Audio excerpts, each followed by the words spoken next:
Estamos com mais um Gente que Transforma, agora com Bruno Teixeira, juiz federal, diretor do fórum aqui na Paraíba.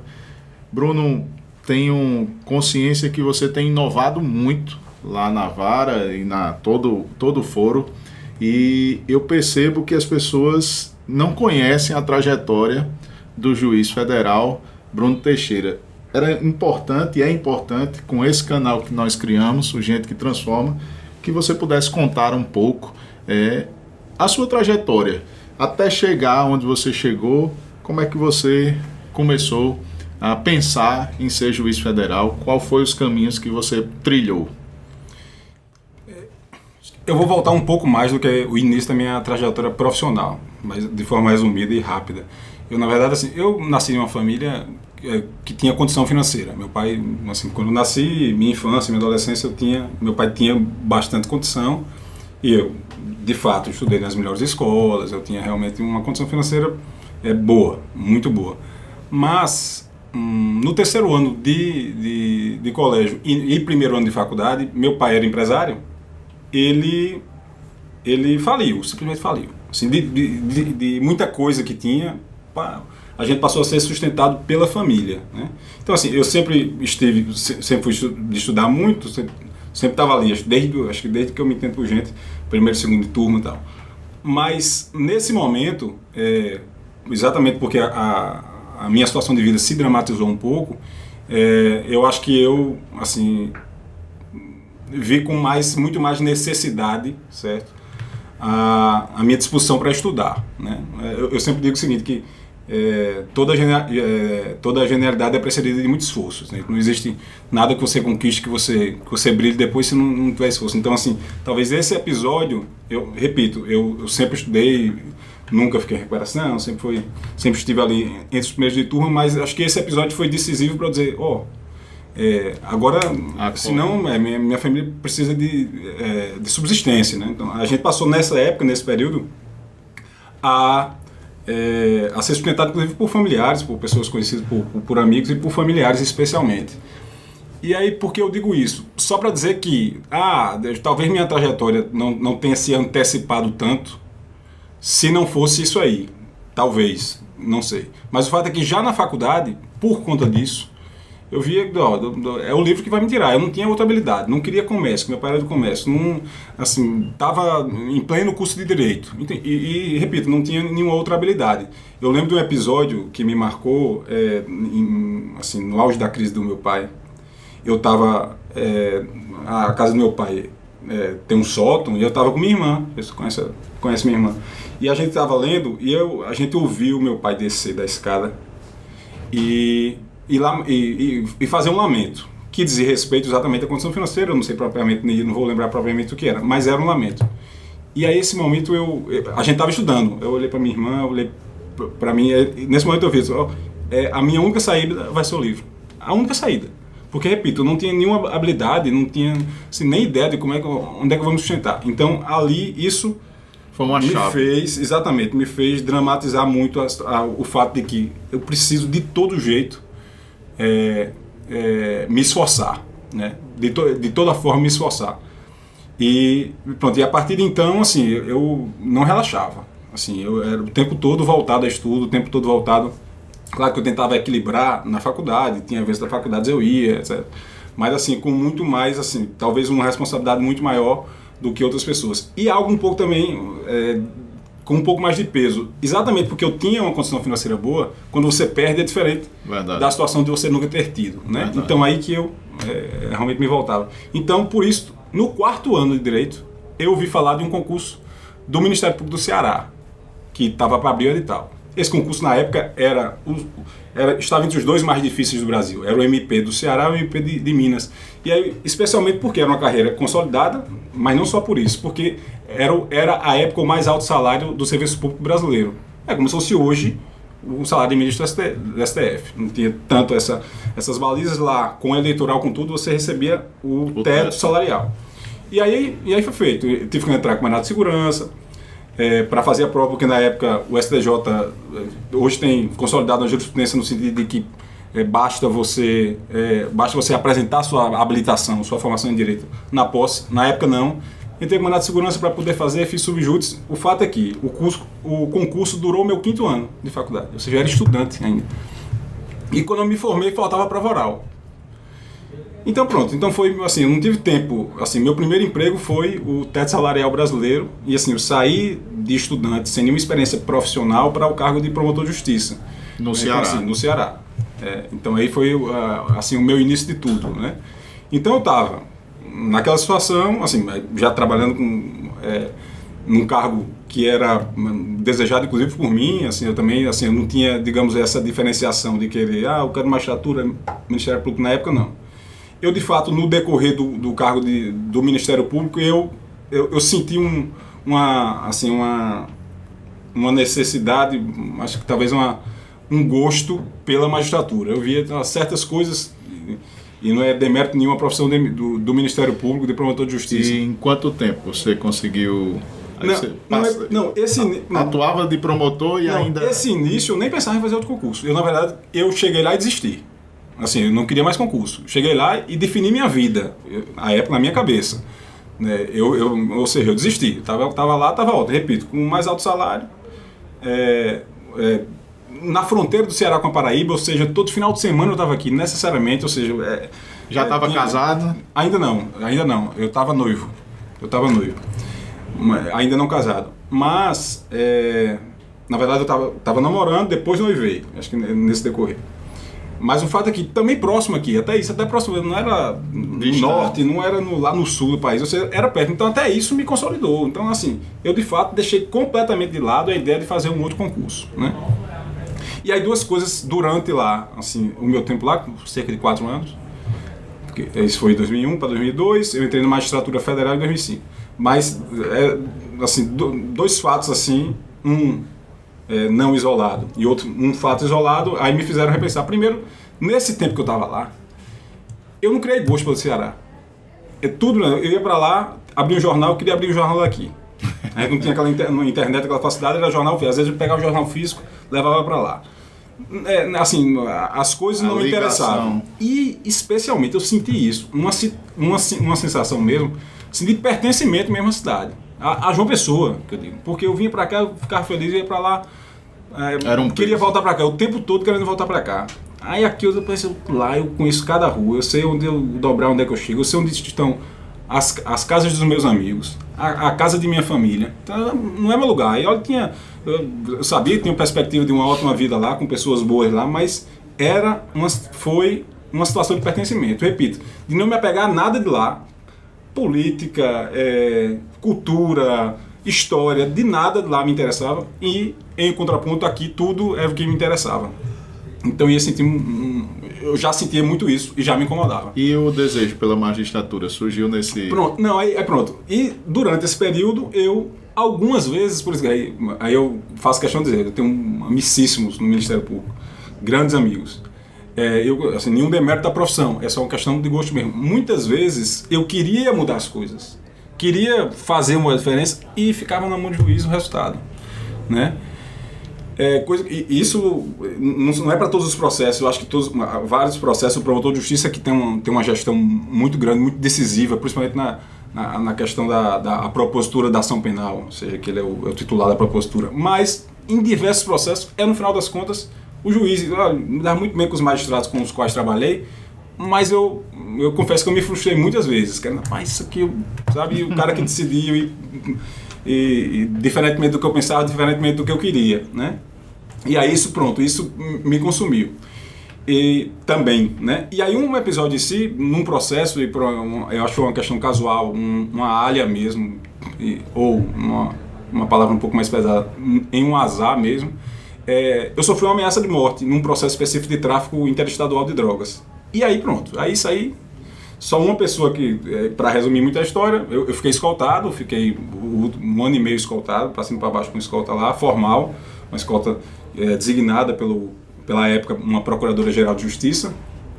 E aí isso pronto, isso foi o ponto final. Não, o ponto final, eu digo, agora, né, eu pensei, não vou morrer aqui. Minha família não sabia, só uma pessoa da minha família sabia, aqui em João Pessoa.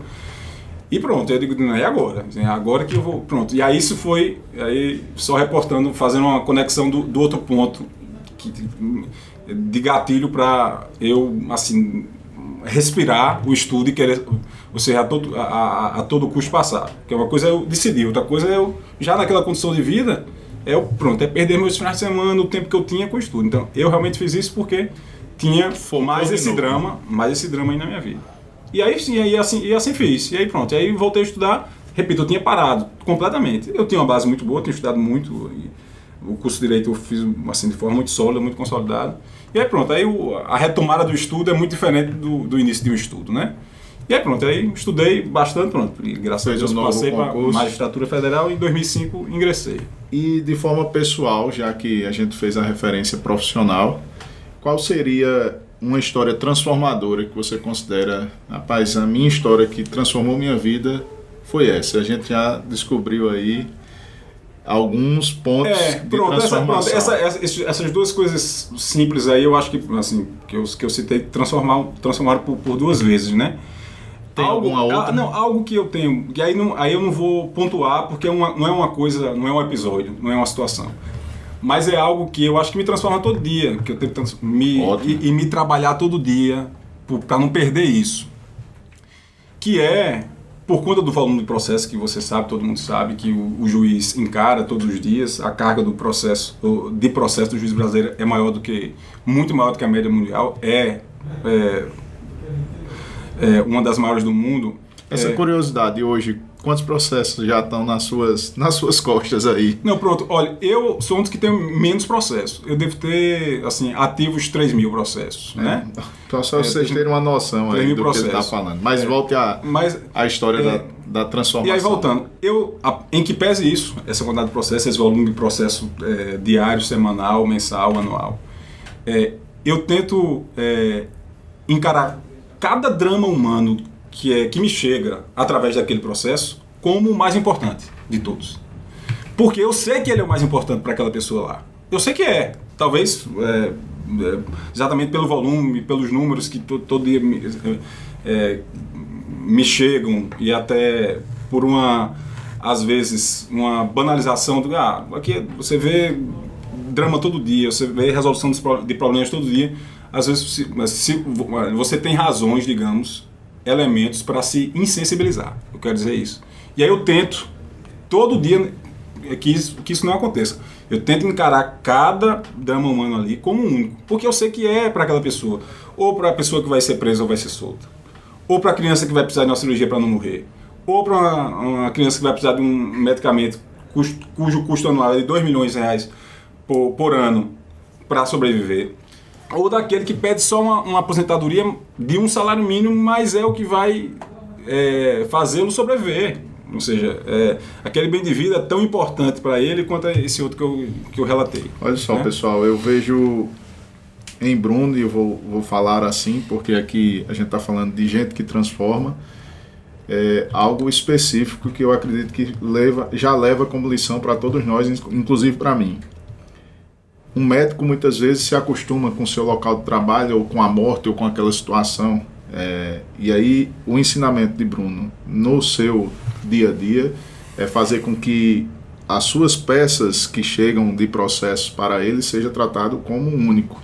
Ou seja, é de um humanismo pessoal transformador para ele, que as pessoas tenham o mesmo tratamento que ele gostaria que ele tivesse. Então fica a lição já desde já da história dele aqui para mim, que você também possa, aonde área de atuação, acabar com esse negócio de querer ou se insensibilizar com as situações. Trate cada pessoa ou ser humano como você gostasse que fosse tratado. E nessa sua trajetória já vi que você leu bastante. Além dos livros para alcançar o objetivo do concurso, que livro você recomendaria que poderia ajudar as pessoas a se transformarem? Quais livros, né? A pergunta de um livro é difícil, mas quais livros? Eu seria incompleto e impreciso na minha resposta, porque eu confesso que não teria um único assim. eu poderia citar vários, e aí eu sou muito voltado para uma literatura um pouco mais antiga. O que eu quero dizer com isso? Esses atuais livros, às vezes, de autoajuda, muitas biografias contemporâneas, livros de séries contemporâneas, que eu acho que tem um valor altíssimo, especialmente biografia, que eu não sou acostumado a ler, e eu sei que, pronto, eu teria um engrandecimento pessoal muito grande com biografia, mas é questão de gosto, e eu prefiro, às vezes, reler alguns clássicos do que ler uma coisa nova. Por exemplo, eu tenho amigos intelectuais, assim, com uma cultura elevadíssima, que adoram Harry Potter. Eu nunca li e não pretendo ler. Eu prefiro ler um Macbeth de Shakespeare, um Romeu e Julieta, um Mercador de Veneza de Shakespeare, pela 10ª vez do que ler Harry Potter. E a 10ª vez você lê a mesma coisa? Não. Cada leitura é uma leitura completamente diferente, porque na segunda, na terceira leitura você é outra pessoa. Eu digo isso para várias pessoas. Tente ler um livro e leia um ano depois. Que coisa fantástica. Você vai ver que diferente, porque você é outra pessoa, você leu com outra visão completamente diferente. Um espaço de 5 anos, melhor ainda. Então, assim, se eu tivesse uma recomendação para dar, é ler todo dia. É tentar ler todo dia, sabe? É ler todo dia, porque a leitura, de fato, transforma. E eu estou falando de literatura clássica. Não é possível que um livro, Édipo Rei de Sófocles, foi editado 400 anos antes de Cristo. O que ele disse ali é um debate contemporâneo sobre positivismo e justnaturalismo, né? De hoje, né? Shakespeare, diversos outros autores antigos e mais recentes também, autores mais recentes, embora muito recente que eu digo, metade do século passado, sim, né? Sim. O recente que eu falo. Mas aí, só para dar um norte. E dando um exemplo, pronto, aí Machado de Assis qualquer um, Dom Casmurro, os clássicos que a gente de Machado de Assis. No vestibular também, né? Exatamente, Crime e Castigo, O Processo, assim, vários livros clássicos assim, que você vai sair transformado. Então, assim, tem uma centena para falar. Shakespeare, vários de Shakespeare, Reliar de Shakespeare, que é um que não é muito conhecido, Antônio e Cleópatra dele, que não é muito conhecido, Quincas Borba de Dom Casmurro, Diário de Anne Frank. Já estão com um compêndio de livros aí. Ana Karenina, fantástico, absolutamente fantástico. A Metamorfose de Kafka, o mesmo dia o Processo também, é até o mais clássico dele, é até mais conhecido, embora eu prefiro o outro. Hermann Hesse. Eu já vi que Bruno, além de ler muito, né, tem uma série de coletânea. Eu acredito que eu vou pedir a ele a sugestão no WhatsApp e vou colocar aqui no descritivo do vídeo para vocês escolherem aí o livro. Pode pedir. Eu gosto muito de contos também. Machado de Assis tem vários contos assim fantásticos. Livro de contos em coletâneas que vende em pocket, que é fantástico. É um cara, eu acho que é o maior escritor da língua portuguesa, e assim, é impossível você não se enriquecer, pelo menos assim, um mínimo, além de você ver dramas humanos, relações humanas, e você se engrandecer também como ser humano, no mínimo o seu português vai ficar melhor, né? Assim, no mínimo. Bacana. Falando, acho que faz 2 meses eu li um livro que é de Ítalo Calvino. Ele foi escrito na metade do século passado, e aí diz respeito a esses, digamos, eu quero tentar dizer concretamente aqui o que eu me enriqueci na prática, assim, para dar um exemplo concreto, com a leitura do livro. Que era uma literatura, né, dos anos 50, o que é que você ganhou com isso? Hoje em dia, assim, se diz a todo tempo, e está muito claro a polarização, né? Isso. Ou seja, você não tem um respeito a uma opinião contrária, você não tem uma equalização de opiniões, você não tem um equilíbrio de opiniões. Ou seja, ou a pessoa concorda com o seu pensamento e presta, exatamente, ou não concorda e não presta. É bem ou mal. Tem um livro que eu li recentemente de Ítalo Calvino. Ítalo Calvino, ele escreveu uma trilogia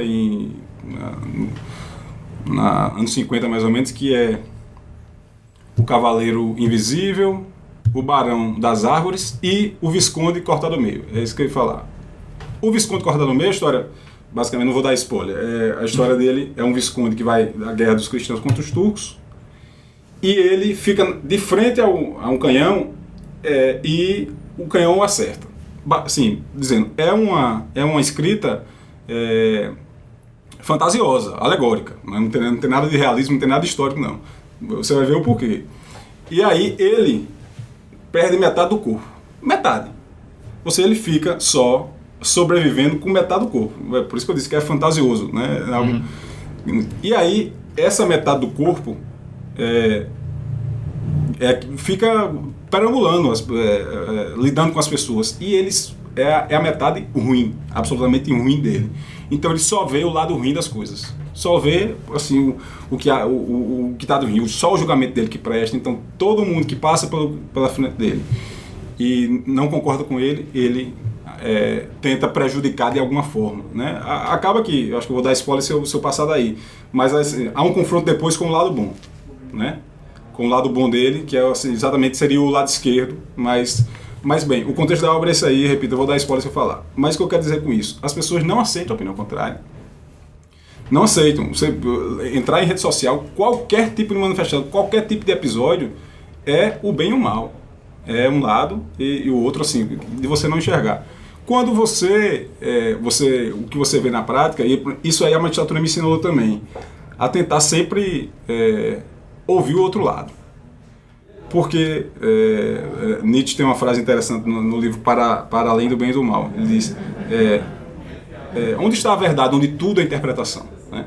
Ou seja, tudo, no mesmo fato relatado, você vai ter opiniões completamente diferentes em relação ao mesmo fato. E aí o livro vai muito nesse contexto.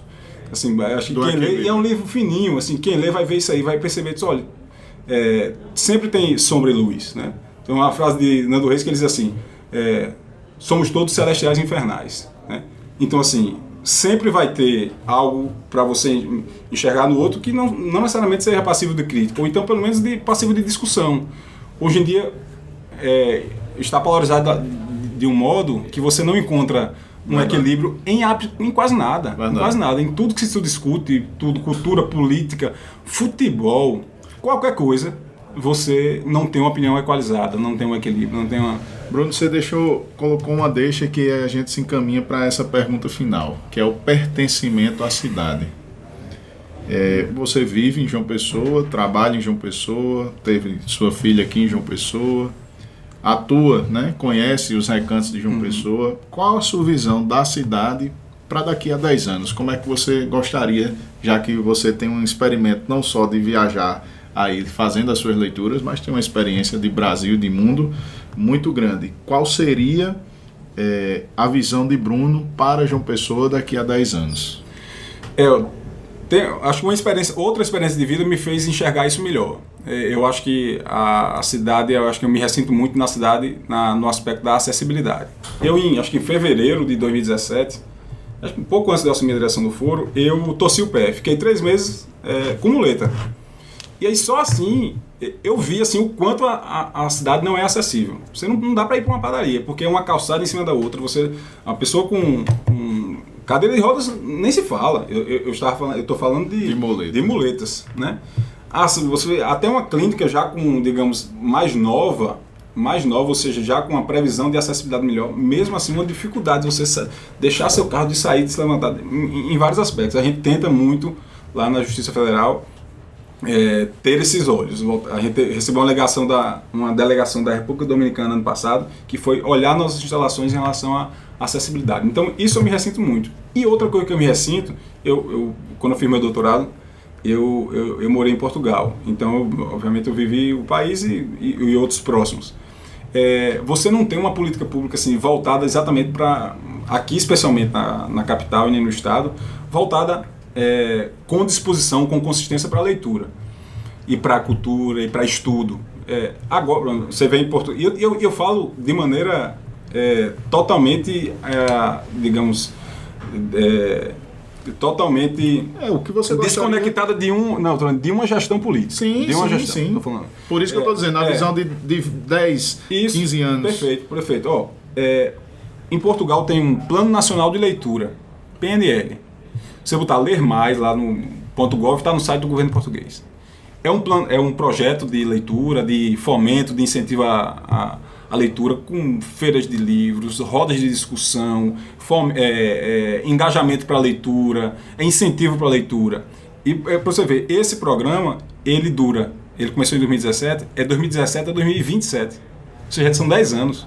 Assim, independe do governo que vem e que vai, ou seja, é um plano atemporal de leitura. E assim, não precisaria começar digamos, tão grande, mas algo que pudesse ser um pouco mais voltado, né, para esse incentivo, para um fomento, porque realmente assim, o estudo e a leitura com certeza fazem diferença. Duas grandes sugestões aí que o juiz federal Bruno deixa para cada um de nós que vivemos aqui, que a gente se preocupe também a fazer a nossa parte. Ele tem feito na Justiça Federal um trabalho extraordinário. Pesquisem, vejam, divulguem, promovam, porque eu acho que gente que transforma como o Bruno são poucos, e é importante que cada um de nós incentive ainda mais pessoas como ele, para que a gente possa ter uma sociedade melhor. Quero agradecer, Bruno, a sua participação e ter a certeza de que você é uma pessoa que tem transformado muitas vidas. Muito obrigado. Eu agradeço também.